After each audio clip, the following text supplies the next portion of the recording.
माय माऊली नमस्कार. विविध कथासार ग्रंथातून श्रीराम कथामृताचे अभिवाचन करत आहे. लाभ घ्या, लाभ द्या माऊलींना. बोला जय श्रीराम. श्रीराम जय राम, जय जय राम. श्रीराम जय राम, जय जय राम. श्री गणेशाय नमः. श्री सरस्वते नमः. कुलदेवताय नमः. श्री रामचंद्राय नमः. भाग 44. मागील भागावरून पुढचा भाग सुरू. चतुर्दशेहि वर्षाणि रामे प्रवजयति वनम रूढशकृतमूलं च शेषम स्थास्यति ते सुताः. कैकेयीची सुतराम इच्छा नसताना मंथरेने हे सगळे कैकेयीच्या गळी उतरवले. कैकेयीने महाराजाकडून 2 वर मागून घ्यायचे ठरवले. त्यावर मंथरा म्हणते, वेडी ग बाई, महाराज तुला सगळे असे काही करू देणार आहेत काय? कैकेयी लक्षात ठेव, याकरिता तुला एक काम करावे लागेल. महाराजांकडे तुला हट्ट करावा लागेल. हट्ट पुरवण्याकरिता तुला आज कोप भवनामध्ये प्रवेश करावा लागेल.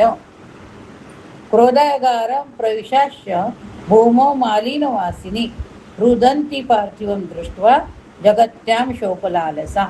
मंत्रेने कैकेयीला सांगितले, कैकेयी तुला ठाऊक आहे की भगवान श्रीरामावर महाराज दशरथ किती प्रेम करतात. त्यामुळे ती ही गोष्ट अजिबात मान्य करणार नाहीत. म्हणून तू आधी त्यांच्याकडून वचन घेतले पाहिजे, त्यांना शपथ घ्यायला लावली पाहिजे. आणि त्याकरता तू आधी कोपभवनात जा. बघा कसं शिकवते ती. आता कोपभवन म्हणजे काय हो, हे जरा समजून घ्यायचे प्रकरण. प्राचीन काळी राजमहालामध्ये रडण्याकरिता, रागविण्याकरिता एक स्वतंत्र खोली असेल. नवीन आर्किटेक्ट लोकांनी याचा विचार करायला हरकत नाही. कारण घर आहे म्हटले की तेथे काहीतरी धुसफूस होणार, थोडं रडणं, ओरडणं, चिडणं होणार. मग असे जर व्हायचे असेल तर ते घरामध्ये वाटेल त्या ठिकाणी व्हावे, हे घराच्या मांगल्याला बाधक आहे. पण हे जर होणारच असेल तर त्याची व्यवस्था असावी. त्यामुळे मूड गेला की कोप भवनात जावे. ज्या ज्या प्रकारच्या क्रिया एखाद्या ठिकाणी होतात त्या क्रियांचा परिणाम त्या त्या वातावरणावर निश्चितपणे होत असतो. एखाद्या ठिकाणी रोज फक्त पूजाच होत असेल तर त्या ठिकाणच्या वातावरणातले परमाणू वेगळ्या भावनांनी भरलेले असतात. त्याची स्पंदने भिन्न असतात. हेलन केलरचे चरित्र आपण कधीतरी वाचा. ती आंधळी होती, बैरी होती, मुकी होती, पण दैवाने तिला ग्रहणशक्ती खूप चांगली दिली होती. कोणीही तिच्याजवळ आला की लगेच म्हणे, तुम्ही देवघरातून आलात का हो? तुम्ही शयनगृहातून आला का? तुम्ही स्नानगृहातून आला का? तिला हे न सांगता कळेल. कारण ज्या ठिकाणी व्यक्ती जाऊन येते त्या ठिकाणचे काही परमाणू तिला आपोआप चिकटतात. सगळ्या परमाणूंचा गंध भिन्न भिन्न असतो, तिला ते कळेल. आपल्या सर्वांचा गंध भिन्न भिन्न आहे हे आपल्याला न कळले, आपल्याला न जाणवले तरी गुन्हा अन्वेषण विभागातील कुत्र्यांना कळत असे. म्हणून ही कुत्री वास घेतात, धावत सुटतात. ती व्यक्ती जर 10,000 लोकांच्या मध्ये बसली असेल तर हे कुत्रे त्याला एखाद्याला बरोबर धरते. ज्याप्रमाणे माणसाच्या गंधाची भिन्नता आहे त्याचप्रमाणे त्याची स्पंदने सुद्धा भिन्न असतात. त्या त्या क्रियेनुसार तेथील वातावरण त्या त्या प्रकारची होती. म्हणून आपल्या शास्त्रकारांनी सांगितले, घरात वाटेल तेथे रडू नये. जर सातत्याने घरामध्ये रडारड चालू असेल तर तेथे अमंगल घडते. सायंकाळच्या वेळेला बिलकुल रडू नये. रट्टा रट्टा स्वयंपाक तर कधीही करू नये. राग आला असताना किंवा अश्रुपात होत असेल तर मुलांना पाजू नये. बघा, ह्या गोष्टी खूप महत्त्वाच्या आहेत आपल्यासाठी. या भावनांचा त्या दुधावर परिणाम होतो. स्वयंपाक करीत असताना रडू येत असेल तर राग आलेला असेल, भावना चांगल्या नसतील तर त्या अन्नावर त्याला परिणाम होतो. बघा, आपण सत्यनारायणचा प्रसाद करतो आणि शिरा करतो, दोघांमध्ये फरक आहे की नाही? तसा हा प्रकार. सकाळच्या वेळेला, सायंकाळच्या वेळेला काही शब्द आपल्या मुखातून निघूच नाही, त्यावेळेचे महत्त्व आहे बरं का. घरामध्ये आपण जर सतत मरणाबद्दल बोलत राहिलो तर घरात तशा प्रकारची घटना घडते. कारण घराचा वास्तुपुरुष आपल्याला एक आशीर्वाद देत असतो. आपण जे बोलू त्याबद्दल तो तथास्तु तथास्तु म्हणत असतो. म्हणून घरात कधी किती वाद झाला तरी म्हणू नये की मला लवकर मरण येऊ दे.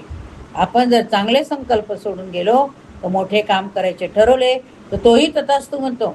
म्हणून घरामध्ये रोज उत्तम संकल्प बोलत चला, तुमचे संकल्प पूर्ण होतील. तुम्ही जर वाईट बोललात तर वाईट घडेल. म्हणून वेदांमध्ये एक मंत्र येतो, वाचम वदत मंत्र या, नित्य मंगल बोलावे. जीवनामध्ये जेव्हा मंगल करता येईल तेव्हा करा, पण रोज मंगल बोलायला तर शिका. म्हणून त्या राजघराण्यात कधीच अमंगल होऊ नये या दृष्टीने रडू आले, राग आला ते करण्याकरिता स्वतंत्र कोपभवन आहे, म्हणजे त्याचा परिणाम अन्यत्र नाही. आपल्याही घरात जर समजा कधी आपण हॉलमध्ये बसून असल्या गप्पा मारत बसलो, आपल्या घरातली मोठी व्यक्ती म्हणते या ठिकाणी रडू नको, मागच्या घरी मागच्या दारात जाऊन रड. आश्चर्याची गोष्ट ही की अयोध्येच्या राजघराण्यामध्ये कोप भवन होते, पण या कोप भवनाचा उपयोग पिढ्यानपिढ्या करावाच लागला नव्हता, कारण कधी अशा प्रकारचा बेवनाव निर्माण झालाच नाही. कधी कुठल्याही राणीला चिडावेसे वाटतलेच नाही. आपल्या परंपरेने घरातील महिलांना संतुष्ट ठेवणे फार आवश्यक मानलेले आहे. ज्या मनूबद्दल तुम्ही रोज गळा काढून ओरडत असता, त्या भगवान म्हणून स्वतः म्हटले आहे, यत्र नार्यस्तु पूज्यन्ते रमन्ते तत्र देवता. ज्या ठिकाणी नारीचा सन्मान होतो त्याच ठिकाणी देवतांचा अनुग्रह होतो. म्हणून आपल्या घरातल्या लक्ष्मीला प्रसन्न ठेवावे, कधी अध्वा बोलू नये. जर चुकत असेल तर ज्यावेळेस आपण गप्पा मारत असतो त्यावेळेस तिला प्रेमाने सांगावे. तिला योग्य वस्त्र अलंकाराचाही काळजी पतीने घ्यावी. एवढे नव्हे तर घरातील महिला कृत कधीच नसावी. एखादा दुसरा दागिना तिच्या अंगावर बसलाच पाहिजे. अगदी अलंकृत राहण्याची पद्धत सौभाग्यवती महिलांना चांगली नाही. त्यांनी जरा व्यवस्थित असावे. पुरुषांनी देखील काही अलंकार धारण करावे. आपल्याकडे यजमान आणि यजमान पत्नी अलंकृत असावे. वानप्रस्थाश्रम घेतल्यानंतर किंवा सैन्यासाश्रम घेतल्यानंतर तितक्याच आनंदाने सगळे दागिने काढून ठेवावे, पण तोपर्यंत अंगात थोडे सोने असलेच पाहिजे. किती गरिबी असली तरी थोडं तरी सोनं आपल्या अंगावर पाहिजे. पण गरिबीला चांगलं म्हणू नका. घर संपन्न हवे, राष्ट्र संपन्न हवे. अयोध्येच्या नागरिकांचे वर्णन करताना ना कुंडली ना मुकुंडी असे वाल्मिकी म्हणतात. अयोध्येमध्ये ज्याच्या मस्तकावर सुवर्णाचा मुकुट नाही, ज्याच्या कानात कुंडल नाही, असा एकही नागरिक नाही. प्रत्येकाच्या हातामध्ये सुवर्णाचे कडे आहे. पटलाचे किंवा पोलादी नव्हे. समृद्धीची आराधना ही राष्ट्रात असलीच पाहिजे. दारिद्र्य आले तर त्यांच्यावर मात करू, पण स्वप्न समृद्धीचे बघू. असाच समाज जिंकतो. व्यक्तिगत जीवनात मला काहीच नको, परंतु माझे घर, माझे राष्ट्र, माझा समाज संपन्न असला पाहिजे. संघाच्या प्रार्थनेत म्हटले जाते, परम वैभवम नेतुम एतत् स्वराष्ट्रम. आकांक्षा वीरत्वाची आणि वैभवाची हवी. अयोध्येच्या कोपभवनात कोणी कधी गेलेच नाही. अयोध्येच्या राजमहालात असा प्रसंग कधी आलाच नाही. सगळ्या जणी संतुष्ट होत्या, प्रसन्न होत्या, आनंदित होत्या, सदाचार संपन्न होत्या.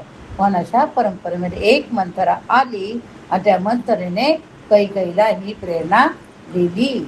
या ठिकाणी आणखी एक मुद्दा मला स्पष्ट करायचा वाटतो. रामकथेचे अनेक वक्ते असे सांगत असतात की भगवती कैकेयी मातेने महाराज दशरथांच्याकडून जे वर मागितले त्या वर मागण्यामध्ये तिची पण एक योजना होती. रावणाला ठार करण्याकरता भगवंताला दक्षिणेकडे पाठवावे अशा प्रकारची तिची योजना होती. म्हणून तिने स्वतः आपल्यावर टक्का घेऊन हे वर मागितले. रामकथेच्या काही उद्ज्ञातांनी ही गोष्ट इथपर्यंत ताणली की लहानपणीच प्रभू रामचंद्राने कैकेयी मातेला सांगितले होते की माझा राज्याभिषेक ठरेल तेव्हा तू अशा प्रकारे 2 वर मागून घे आणि मला वनात पाठव. म्हणजे ती बिचारी अजिबात वाईट नव्हती किंवा ती मुळीच चांगली नाही. पण असला मूर्खपणा वाल्मिकींच्या रामकथेशी सुसंगत नाही. हा सगळा कल्पना विलास आहे. यापूर्वीच आपण पाहिले की जे वाल्मिकी रामकथेच्या विपरीत आहे ते चुकत समजली पाहिजे. महर्षी वाल्मिकींनी हा मुद्दा फार विस्ताराने मांडला. कैकेयी माता महत्वाकांक्षी नाही किंवा ती फार वाईट नाही हे खरे, पण तिची काही योजना देखील नाही. संघदोषामुळे काही काळाकरिता मंथरेच्या प्रभावाखाली येऊन कुसंगतीने बिघडून पाय घसरलेल्या पोरीप्रमाणे ती बुद्धीपासून चवली किशोरी पथगंता किंवा तिने कोपभवनात प्रवेश केला. आता आपण बघूया कैकेयी दशरथाजवळ 2 वर मागते.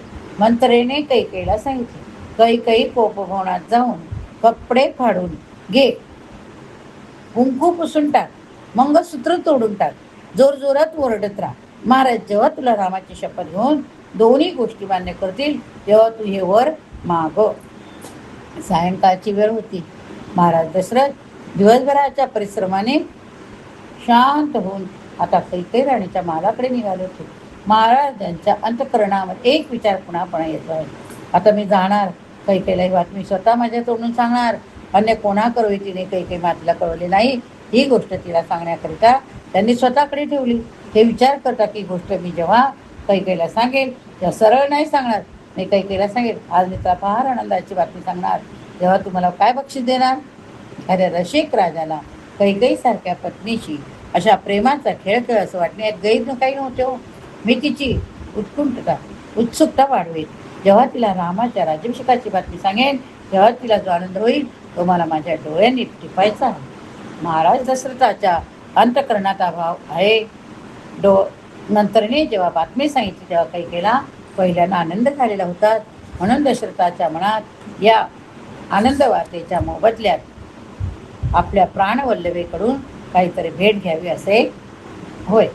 माणूस विचार काय करतो आणि काय नीती पुढे आणून ठेवते हे सांगता येत नाही बरं का.